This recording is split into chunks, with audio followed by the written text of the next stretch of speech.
Happy Tuesday, everyone. Welcome to Bet the Edge. I'm Jay Croucher, joined as always by Mr. Drew Dinsick. Thanks everyone watching on the NBC Sports YouTube channel. Coming up, we are going to break down Monday Night Football, talk about the MVP market as well, which wasn't impacted last night by Monday Night Football, but was certainly by the weekend. And then we're going to take an early look at a few interesting games. Jags-Eagles, Super Bowl preview, Jags-Eagles, Bills-Ravens, and also a little sneaky tidbit on Niners-Rams. Drew, how are you? How did you enjoy D. Jones vs. Rush? It was a good game for me. I had Cowboys full game. We took more Cowboys at halftime, and the fact that they scored 17 unanswered was just like I could exhale a little bit. I think there were 5 sacks of Daniel Jones. And I think approximately 35 almost sacks. It were so many plays where they had him by the shoelaces and he scampered away, extending it. I mean, I think the major takeaway is whatever rating you have for the Dallas defense, if it's good, I think it's warranted. If it's low because you were expecting that the turnovers were going to regress for that team, I think you need to reevaluate the fact that they're just playing fundamentally better defense this year. Like it's less broken plays, less less in general issues and concerns. So that was sort of the standout unit for me. And I think Cooper Rush, top 20 quarterback, at least top 24. I don't know. Yeah, I'll pay top 20. I would set the over-under at 23.5, so I think you sneak in there. I think given all the positions that Micah Parsons got himself into last night, it's like 800 to 1 that he didn't get a sack. Yeah. It's unbelievable. He is he's just about the best defensive player I've ever seen. What I wanted to ask you, though, Drew, 18 to 1, Cowboys, NFC on PointsBet. Any interest at that price? No. No? I think they'll make the playoffs. But I have a weird take brewing. Do you want to hear it? Yeah. This may make me sound stupid. I think as rostered, they may be better off with Cooper Rush than Dak Prescott. Prescott learned, he developed as a top-tier quarterback with an elite offensive line and an elite set of skill position players around him. Now they do not have any of that. And it feels like Cooper Rush, who learned in the dark, he learned it the hard way. Like he can survive with less than perfect, pieces around him, and he's doing just enough. In general, the team itself knows that their expectations were a little lowered. They seem to be playing a little bit more free of pressure. Like the team just seems to be having more fun. I feel like when Dak Prescott comes back, if they go through some tough parts of their schedule and they're not looking as good, like it's gonna make it a mess. Like there is potentially a very messy month of December and January coming down in Jerry World, as always. I'm starting to feel like Dak Prescott, clearly the better player than Cooper Rush. There's no doubt in my mind. But just the way that the roster is constructed and sort of the vibe on the team, it feels like Rush is a better fit right now. Firstly, I love that you said that Cooper Rush was learning in the dark, like he's been training with Ra's al Ghul alongside Christian Bale. Exactly. It's ridiculous. I mean, the thing with Dak Prescott is that he had a great start to last season. Everyone remembers the first game back against Tampa Bay on opening night, where he looked incredible, and then he was solid after that. And then he just fell off a cliff, and he wasn't good in the second half of last year. He wasn't good in week 1 this year against Tampa either, though obviously that's a really good defense. I still think that he gives them more upside. I don't think the Cowboys have any chance to do anything with Cooper Rush this year in terms of, that 18 to 1 NFC price or anything like that. And Dak at least gives them a bit more upside. But certainly it is surprising they haven't really missed a beat. And that defense where do you have that defense ranked? It has to be a top 5 6 unit. Yeah. Top 5. Yeah, I think pretty clearly. And it's because of Micah Parsons almost entirely. Like the rest of those guys are good. Don't get me wrong. Dan Quinn is coordinating his butt off, but it really does come down to the gravity that Parsons has on the field. You could feel it last night. They had 3 guys dedicated to where is he? What is he doing on this play? Right? Like if you have that much gravity on defense, you're just going to wreck the game. So I guess let me kind of reframe my hot take or my brewing take there and say it's not that I think the Cowboys are better off with Rush at quarterback now. I'm not seeing a big swing to the good when Dak Prescott comes back, right? Like there's not going to be like a, oh my God, we won all these games when he was gone. Now he's back. We're going to be a top. No, I think the offense in general has a very low ceiling. Yep. No, I agree with that. Okay, let's jump into a market that Dak Prescott is no longer a part of, the MVP market. After week 3, the names at the top, well, for the most part, familiar names. Josh Allen plus 325, who I want to get into, followed by a new second favorite, my man, Lamar Jackson, who right now leads the league in passing touchdowns, passer rating, and is 4th in the league in rushing yards. That's pretty good. And then Patrick Mahomes plus 700, Jalen Hurts plus 700, and then we get into more of the long shots. So I want to ask you about some of the long shots, but first of all, how are you feeling about your Josh Allen position right now? Good. Not as good as I would have if he had come. If he pulls off the comeback, and even if just McKenzie gets out of bounds and they kick the game-winning field goal, he's in better shape because they're in cruise. You know, the entire, going back to our show at Rams house, the entire thesis was this is your most likely 1 seed, right? And losing games to the Dolphins not going to help you get the 1 seed. This week coming up against the Ravens, if they drop that game, now you flip favorites almost certainly, and Lamar Jackson is at the top of the list. But you look at the statistical performances through 3 games for Josh Allen. I mean, it's going to get colder weather. There's going to be regression in general with passing offenses later in the season. There always is. But he could threaten 6,000 yards passing, which is unfreaking believable. And you know, the accolades that he's, you know, getting just in general, like his effect on any given game is as big as any player. He has a lot better pieces around him in terms of just ability to exercise his advantage. But Lamar Jackson, if he pulls out the victory over the Bills, this flips. And I mean, Lamar Jackson is on pace for something historic as well. He's assuming he stays healthy, he's going to throw for 4,000 yards and run for 1,000. That's unbelievable. And, you know, just the fact that he has zero help whatsoever on offense and is basically doing it all with, you know, his own, you know, given abilities is pretty awesome to see. Love Lamar Jackson as a player. He's earning every dollar he's going to get in this offseason. But I hope he doesn't steal my my MVP thunder at the end of the season. Yeah, I think the good thing for Josh Allen is that the Chiefs lost, which obviously dents Mahomes' case, and then more importantly, keeps the Bills in the driver's seat for the 1 seed in the AFC. So I agree. I mean, Josh Allen should be the favorite right now. He's probably rightfully in a tier of his own. I mean, they are 3 to 3.5 point favorites on the road at Baltimore, which shows you how the market rates those 2 teams, and that will bleed into getting the 1 seed. But I do think there is a little bit of Luka Doncic about Josh Allen in terms of like the market always just wants to give NBA MVP to Luka Doncic each year. It's like coming up on 3 years in a row where Doncic has entered the season favorite. Yep. There is an element of that with Josh Allen. It's just that the Buffalo Bills relative to the league are a lot better than the Dallas Mavericks. But I mean, the thing with Allen is that he really does throw the ball up for grabs, more so than any quarterback that I can really remember in recent history of his caliber.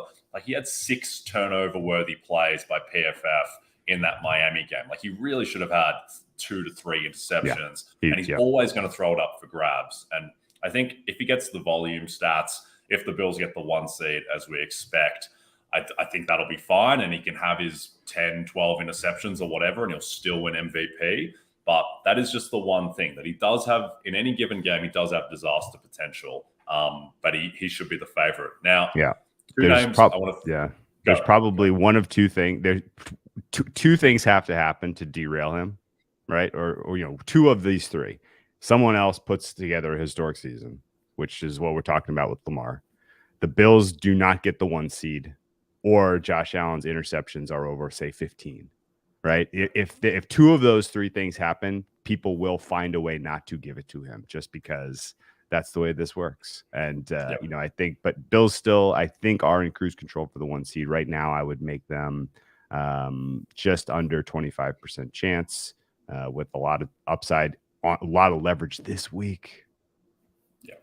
Yeah, it's funny. You keep on saying 2 of, which makes me think Tua is the guy who can kind of derail the Bills because the division is now in play. Like we still think the Bills will win the AFC East probably handily, but I mean, Miami now up a game and have the tie break. So they're certainly live to disrupt that. Just quickly, 2 long shots I want to throw at you. One, Tom Brady is plus 3,300, which, I mean, he shouldn't be a tier 1 favorite or anything, but the Bucs are still very much in play for the 1 seed, and he'll get Godwin back healthy. Evans is coming back. It's not like his numbers are awful. It's not like he's coming from a long way back. It's just he doesn't have the volume stats. So I'm not really excited about a Tom Brady 33-1 ticket. I just think it's a little bit too long. And then another name, how about Mr. Trevor Lawrence? I wasn't sure you were going there, but I'm glad you did. Very glad you did.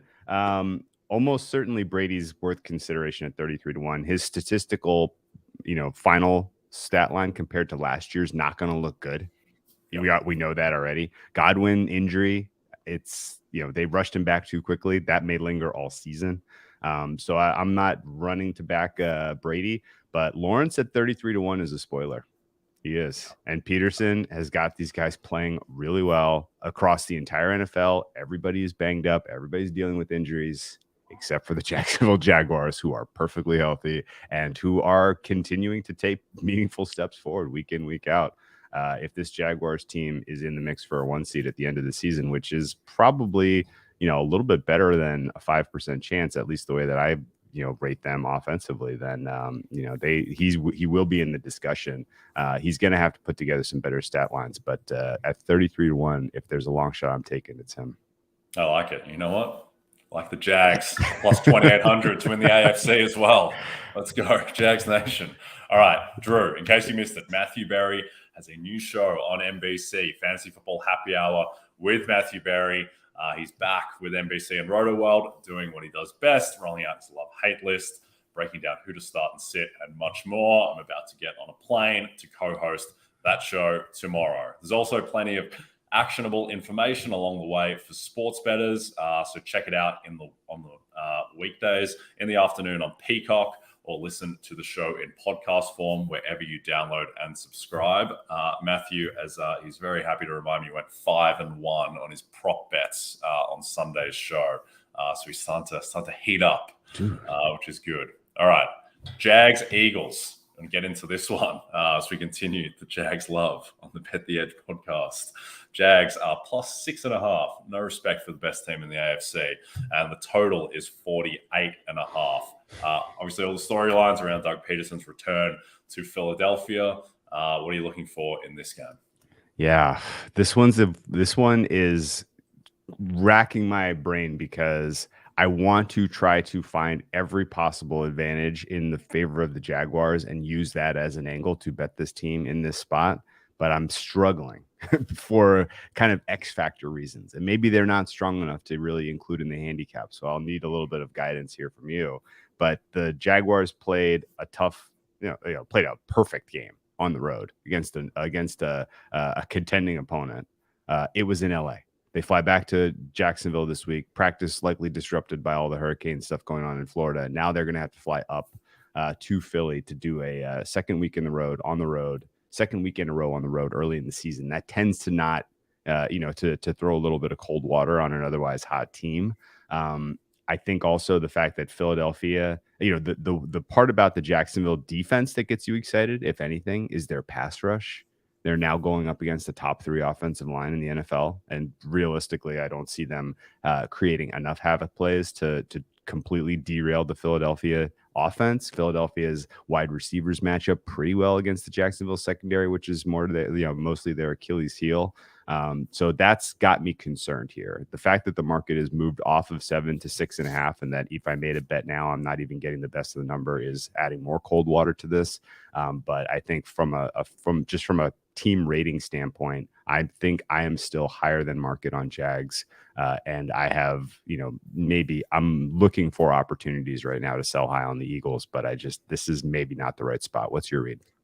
Yeah, the thing that I'm most concerned about, if I'm bullish on the Jags, is that the Chargers are only 5-point favorites in Houston this week, which is to me, just completely baffling and makes me think that the market knows something about maybe some player availability or what Justin Herbert woke up feeling like yesterday morning. Because that line, I mean, I would have expected that to be over a touchdown against Houston.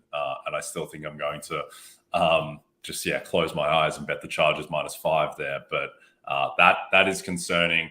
I do think that the number coming off 7 makes the Jags a no play. Obviously, that's a really significant move.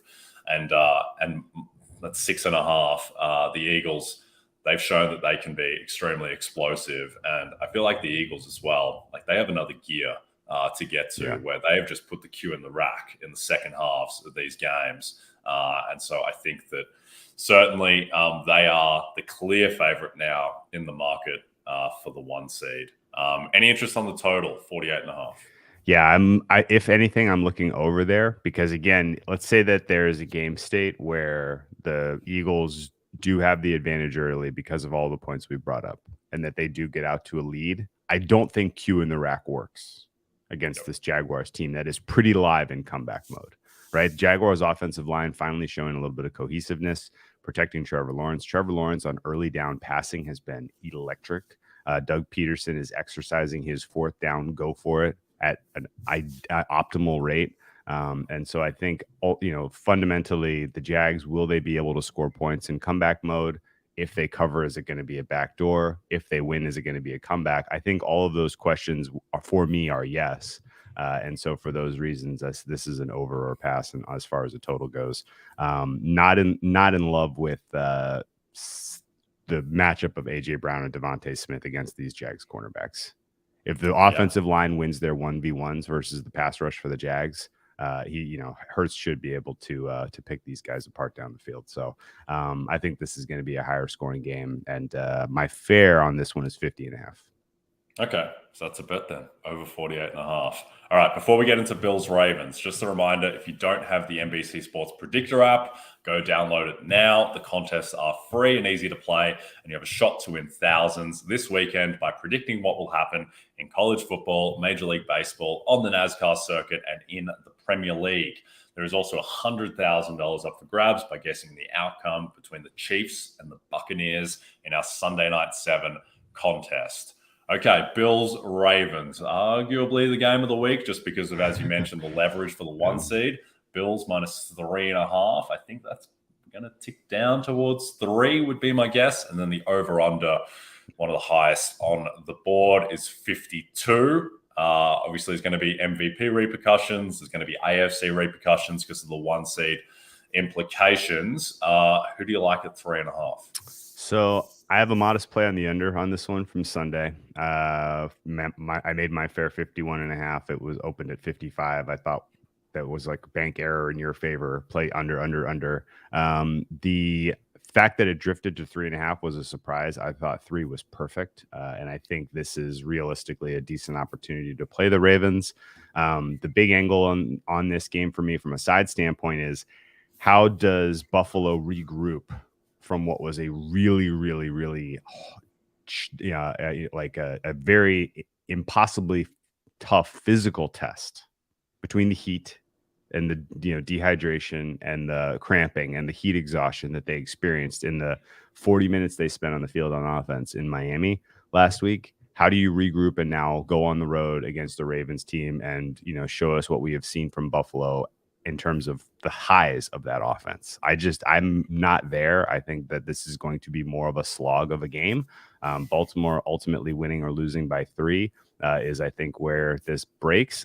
The fact that you have, world's greatest kicker, Justin Tucker, on the side of Baltimore is enough of a nudge in that direction to get me involved with Baltimore at 3.5.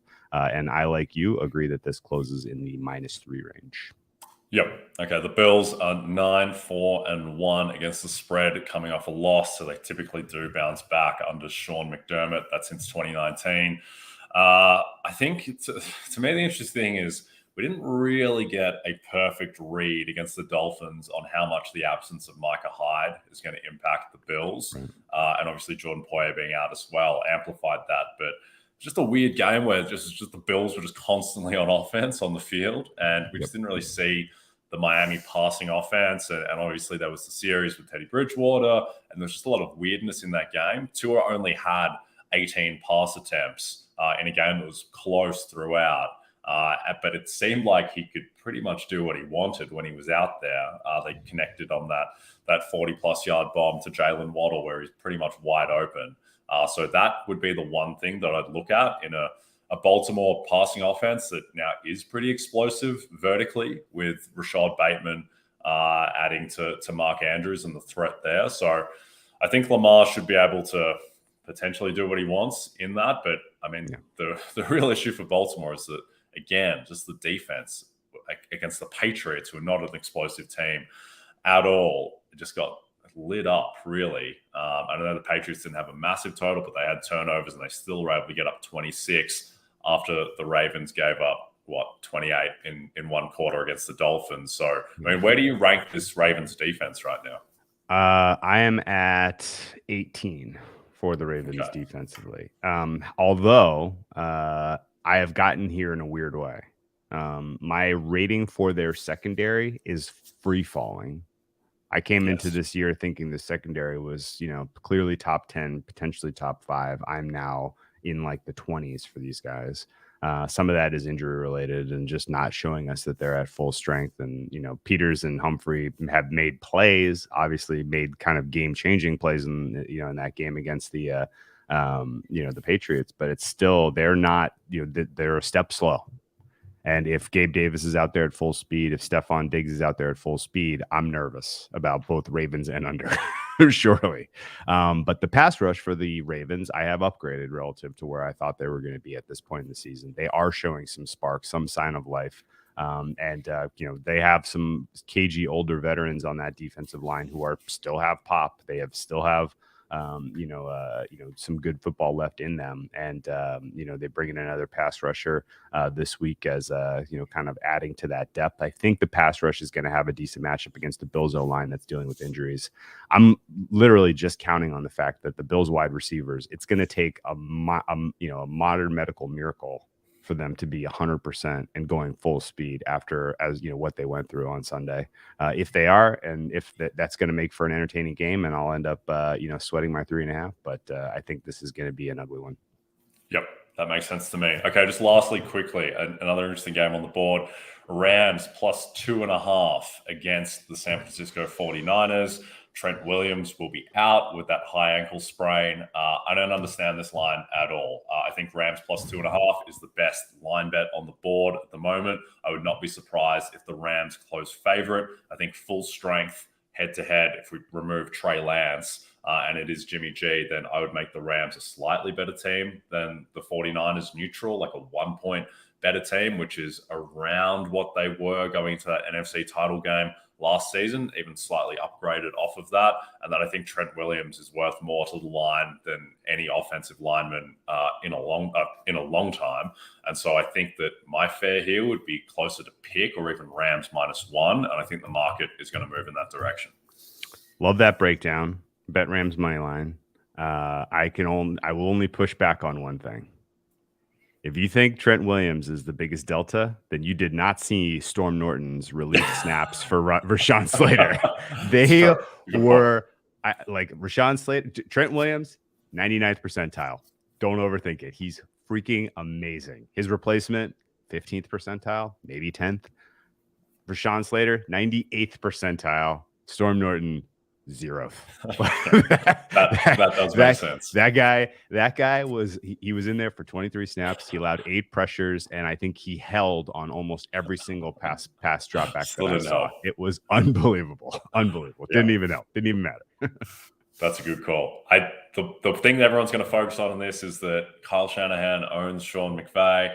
I don't buy that. I don't care about that either. So much of the context of that over the years has just changed, where Jared Goff and Nick Mullins were involved in a lot of those games. Yeah. The 49ers offensive line, which has been fantastic, isn't fantastic going into this game. And neither is the Rams offensive line. Like, there is a lot of moving parts in that. What I would focus on is that Matthew Stafford has only been a part of 3 of those games. He won 1. He was seconds away from winning another in the last week of the regular season. So I don't trust this Rams team at all, but I think this line is wrong, and I have bet +2.5, and I think I'll get some money line as well. All right, Drew, we're done. That's it. Don't forget to check out the NBCSportsEdge.com website for more information to help you with your wagers. Thanks for those of you watching on the NBC Sports YouTube channel. And if you're listening to us in podcast form, don't forget to subscribe and rate us. We'll be back tomorrow. Until then, have a